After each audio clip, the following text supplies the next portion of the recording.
Hello all and welcome back to my channel. As you can see, I'm in a different location today. That's because I'm visiting my family for Christmas break. So this is me in a new location. I hope that's okay with you. Since I'm away from my perfume collection, I thought I'd do a video where I was kind of just like talking about perfumes, new launches, my thoughts on them, whether I'm gonna get them or if I've smelled them already, what I think of them. One thing I will say is I went to the dentist this morning and I got my jaw frozen. I still can't feel this side of my face and I'm not sure if I'm gonna be speaking weird. They said that I should sound drunk when I talk.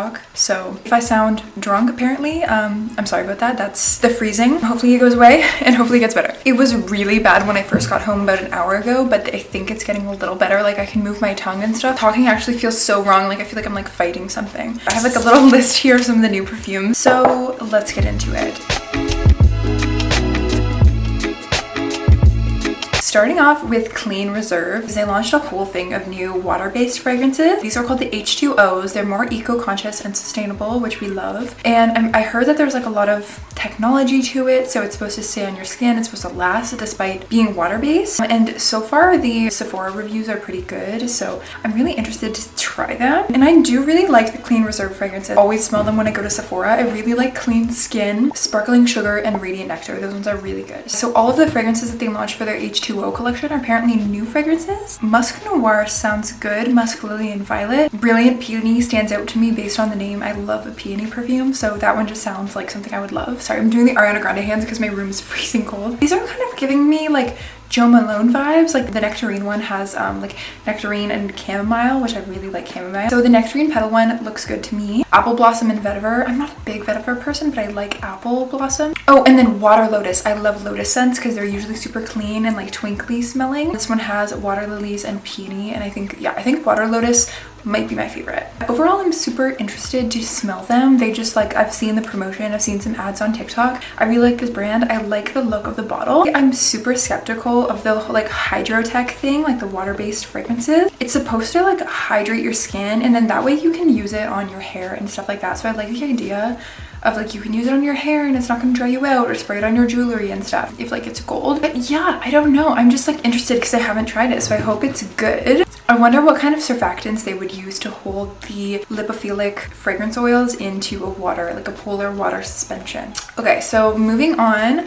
Let's go on to Born to Stand Out. They're launching like 3 new fragrances. They're launching Nanatopia, Happy Nuts, and I think that they're launching one more, but I can't remember what it is. Oh, and Mad Honey. It's supposed to be a honey scent. This is a South Korean brand. Their fragrances are supposed to be super like pushing the edge, provocative, overdosed, sexy, like on the edge. And I like their bottles. They're really cool. I went to Scent Bar in New York City over a few weekends ago and I got to smell their fragrances and like feel the bottles for themselves because I have some at home, but they're only samples that I bought from ScentSplit. So I've never actually got to feel the bottle as my own. Happy Nuts sounds good because I love nutty fragrance notes. Pistachio, obviously a big fan of it. My favorite pistachio perfume is actually this one, Une Pistache from Obvious Parfums, which I have brought with me back home. This is like a warm, more like a powdery scent. I wouldn't say this is like a sweet gourmand. I'm still looking for a good gourmand pistachio scent, you know, and I think that this could potentially be good. It has pistachio, almond, honey, caramel, rum, black sesame, tobacco, gray amber, tonka. Okay, now I really want to buy it. That just sounds so good to me. I'm a big pistachio girl. I love almond as well. But the thing is, almond can go pretty powdery. So I'm interested to see how the honey, the caramel, the rum will like round out the scents. And I'm just interested to see or to know what notes are the most prevalent in the formula. Apparently it's mostly almond, pistachio, caramel, honey, and patchouli, and a bit of tobacco. I'm not usually a big patchouli fan, but it depends on the type. I know that patchouli can smell different depending on like which time of year it's harvested. It can smell more or less earthy, more or less dirty. So I'm not like, that doesn't completely throw me off, even though I'm not a big patchouli fan. And then I've also had a lot of people tell me that they want me to smell Nanatopia. And this one definitely looks like a smash to me. It looks like something I would like. Apparently it's like more caramel, rum, tonka bean. There's this note of bread in here that I think is really interesting. Like I don't know if it's supposed to smell like banana bread. I don't usually love banana fragrances, but I really liked it in Navitus perfumes.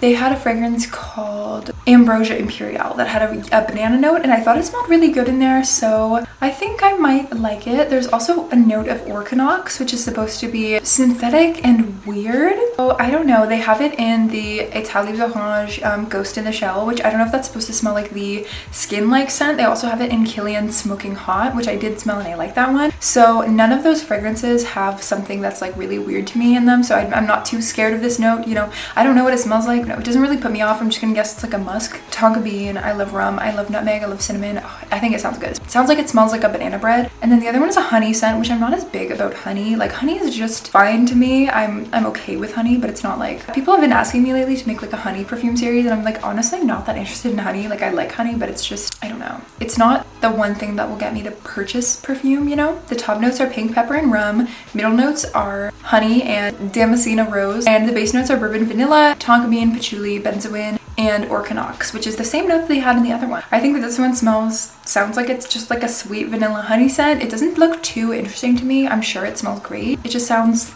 good, but just like good. I think I'm most interested in the Nanatopia and the Happy Nuts. I love the names, they're so funny. But yeah, I'm a big fan of that brand, and I have a ton of perfumes. I ordered samples from a bunch of their other perfumes, and I was gonna make a whole video on TikTok talking about like smelling every perfume from Born to Stand Out, but then they launched those other 3 ones, which was like Sugar Addict, and I couldn't get my hands on them because they were sold out. So I think that now that they have a second launch, hopefully that gives me time to like get samples of all of them and then make a new video. Okay, let's move on to Tom Ford's Vanilla. This perfume has been making the rounds. I've already seen people review this on TikTok, and I don't know how they've got their hands on it. Like, when is it supposed to launch? It looks like it's available for purchase. Yes, it is. It's available for purchase online. It's $515 for the 50 milliliter size, which is so crazy. I know that you guys like my opinion on things and you want to hear what I think of them before you buy them. I don't want to spend half a grand on this perfume. It sounds good. It looks pretty. It has a very polarizing like scent profile on Fragrantica. There's either love or hate, so I don't know. I have mixed feelings. There's bitter almond, a few different types of vanilla, and tonka bean in here, which I love vanilla, I love tonka bean.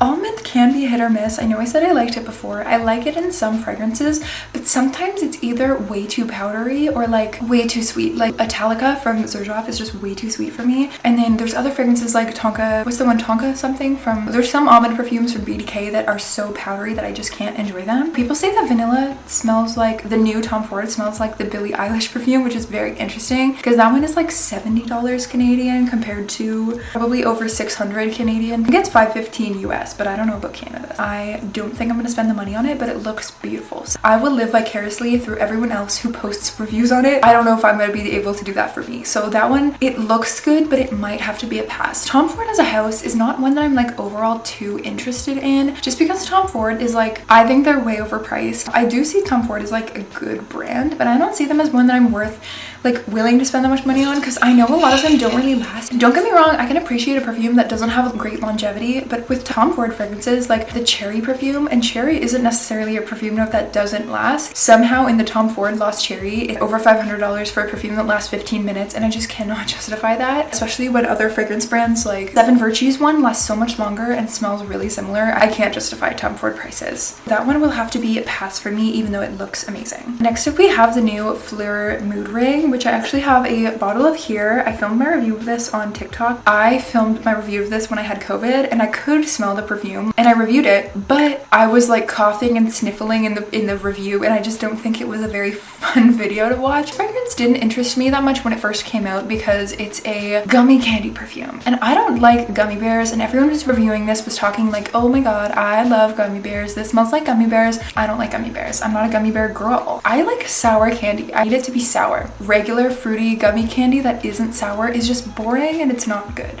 For me, I wasn't that interested in this, but they sent it to me. I like it. It has that Y2K fruity vibe. Like all the celebrity fragrances from Y2K, I feel like have this kind of juicy fruity DNA, but this smells a lot more expensive, a lot more high end. One thing that interested me about this is that it has a patchouli dry down, which I wasn't expecting the patchouli, because the beginning is this like beautiful bright pitaya dragon fruit fruity scent, and then it dries down to this like earthy base, and I guess I didn't expect that. Definitely get orange from this. Jasmine on Fragrantica, it says mostly musk, but I get a lot more patchouli in this, but it smells good to me. It smells very Y2K. It's like kind of bringing me back to like Hollisters, like the being in a Hollister. It smells clean, it smells juicy, it smells like Bath and Body Works, I guess, like nostalgic. Like there's something nostalgic about this perfume, and I really like the fragrance color. Like I think that this color is super vibrant and pretty, so I don't know, I really like this perfume. It's definitely one of my favorites from phlur, which it totally caught me by surprise because I didn't think it was gonna be, but it totally is. Side note, I have pretty much all the fragrances from phlur, so if you want a video talking about all my phlur perfumes,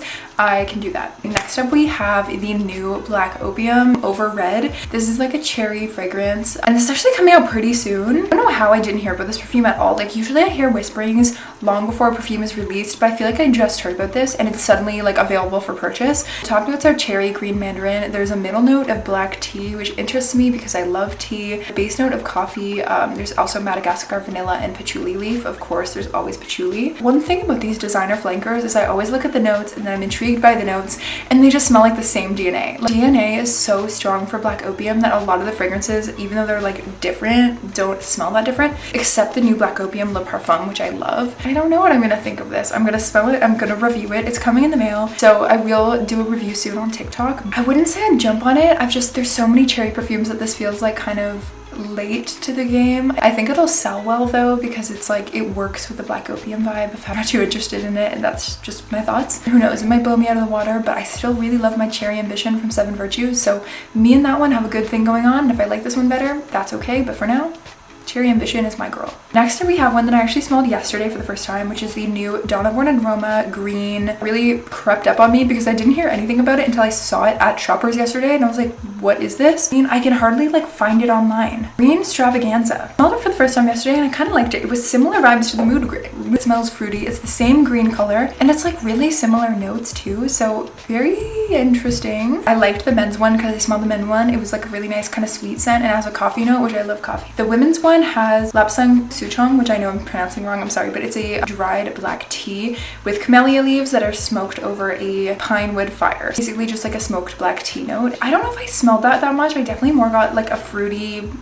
overall vibe more than like a tea scent. I'd be interesting to go back and like smell it again, but I definitely got the jasmine and I got the vanilla extract. So, but it didn't smell very Donna Born & Roma-y. It smelled more like the Coral Fantasy or the Yellow Dream, where it's kind of more that like fruity, juicy scent than the original Donna Born & Roma, which is more of like a powdery, pretty vanilla. I thought it was nice. It was kind of like fresh, fruity, but there was kind of this like sour note to it, but it went sweet on my skin and it really lasted. It was one thing I like about the Donna Born & Roma scents is that they're gonna last. They're very long lasting, so I like this one. It's not a love at first smell. I've only smelled it once and worn it once, but if I smell it more, maybe I'll like it more, so we'll see. Maybe, who knows. Next up we have a duo that Armani Prive is launching, and you guys know Armani Prive has me into a chokehold.